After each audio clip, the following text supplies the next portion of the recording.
When you look at modern Israel, it's this land of incredible contrasts, right?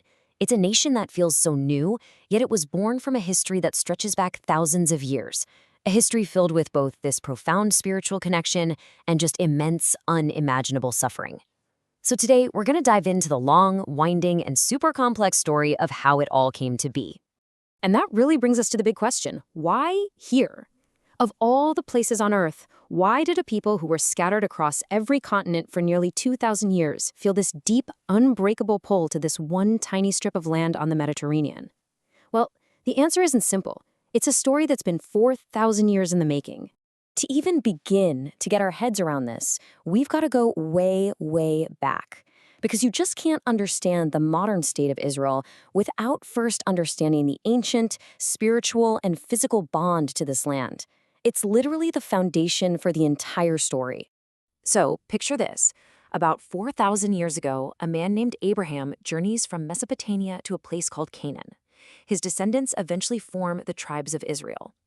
1,000 years later, around 1000 BCE, you've got King David, who makes Jerusalem the capital of a real united kingdom. Then his son Solomon builds the first temple there, which becomes this central, sacred hub for Jewish identity and worship. But this golden age doesn't last. In 587 BCE, the Babylonians sweep in, conquer the kingdom, tear down that temple, and force a whole lot of Jews into exile.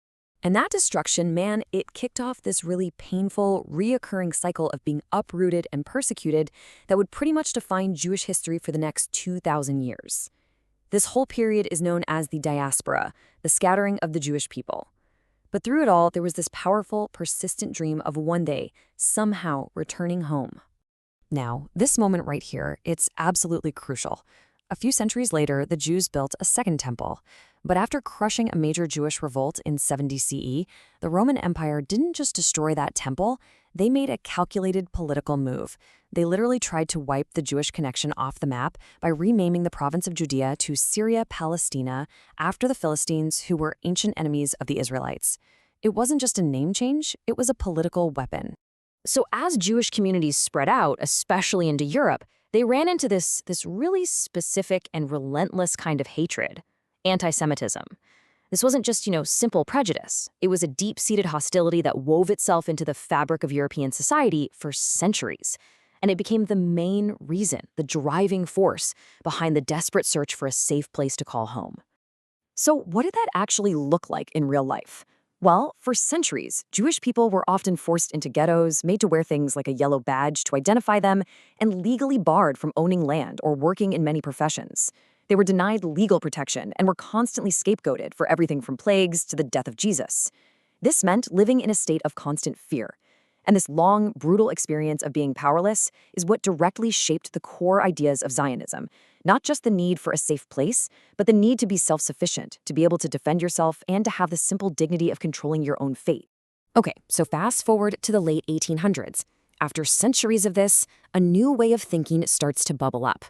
It was becoming painfully clear to many that just trying to blend in and assimilate, well, it just wasn't working. A political solution was needed. And this new movement got a name: Zionism. And the guy who really lit the fuse for this movement was an Austro-Hungarian journalist named Theodor Herzl. After seeing insane levels of anti-Semitism in what was supposed to be modern, enlightened Europe, he reached a pretty stark conclusion. He put it like this: "We are a people, one people. We are not permitted to do so." His point was that assimilation had failed. The only real way for the Jewish people to ever be safe was to have a state of their own. And here's the thing about Herzl. He wasn't just a dreamer, he was an organizer. First, he published his book, The Jewish State, which laid out the whole vision. Then he organized the first Zionist Congress to actually build a political organization. And finally, he put out a call to action for Jews everywhere to start moving back to their ancestral homeland in Palestine. This return became known as Aliyah, which means to ascend. So this new movement, it's starting to get some real traction. But what really slammed the accelerator down were the huge, chaotic, world-changing events of the early 20th century.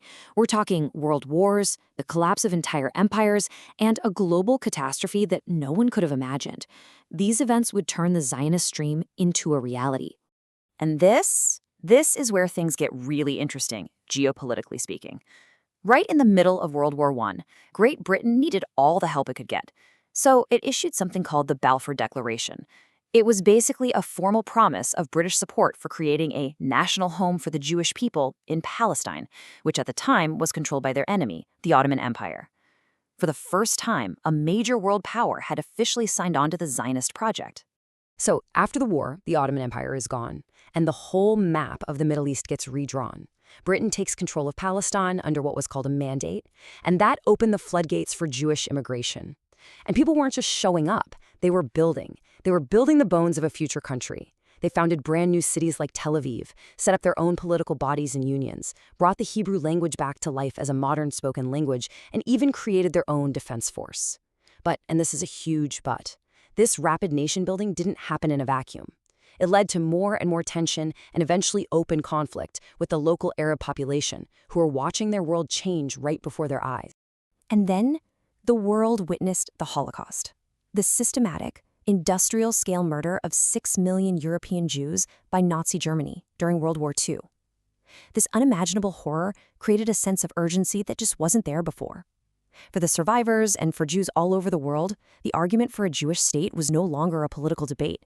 It was a matter of life and death. So in the aftermath of World War II and the absolute horror of the Holocaust, everything had changed. Great Britain was exhausted from the war and just couldn't handle the escalating violence in Palestine anymore.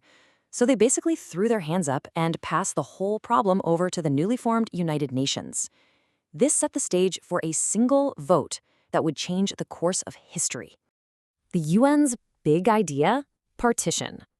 The plan was to take the territory of British Mandate Palestine and slice it into two independent states, one for the Jews and one for the Arabs. The city of Jerusalem, because it was holy to so many, would be put under international control. So the plan goes to a vote at the UN in November of 1947, and it passes. 33 countries voted for it, 13 voted against, and 10 just stayed out of it. Now, the Jewish leadership, they accepted the plan, even though they weren't thrilled with all of it. But it was overwhelmingly rejected by Arab leaders, both in Palestine and in all the neighboring countries. What happens next is just incredibly fast, a total whirlwind. On May 14, 1948, the very same day the British officially packed up and left, David Ben-Gurion stood up and declared the independence of the State of Israel. The very next day, the armies of 5 Arab nations, Egypt, Jordan, Syria, Lebanon, and Iraq, invaded. The first Arab-Israeli war had begun. So, you have to ask, why did war break out literally the next day? Well, from the Arab perspective, the UN plan felt like it was forced on them by foreign powers and was totally illegitimate. They pointed to what they saw as a huge injustice. The plan gave 56% of the land to a Jewish state, even though Jewish people were only about a third of the population at the time. For them, this was about stopping what would become the displacement of over 700,000 Palestinians. And with Jerusalem's status still up in the air, you had all the ingredients for a conflict that would last for decades. And that's how we end up right back where we started, with this incredible paradox. For one people, May 14th, 1948, is the miraculous fulfillment of a 2,000-year-old dream to come home. It's a story of survival against all odds. But for another people, that exact same day marks the beginning of the Nakba, or the catastrophe, a story of losing their homes, their land, and their way of life. And the question that has echoed ever since is how this one small piece of land can be the heart of two such powerful and deeply conflicting stories.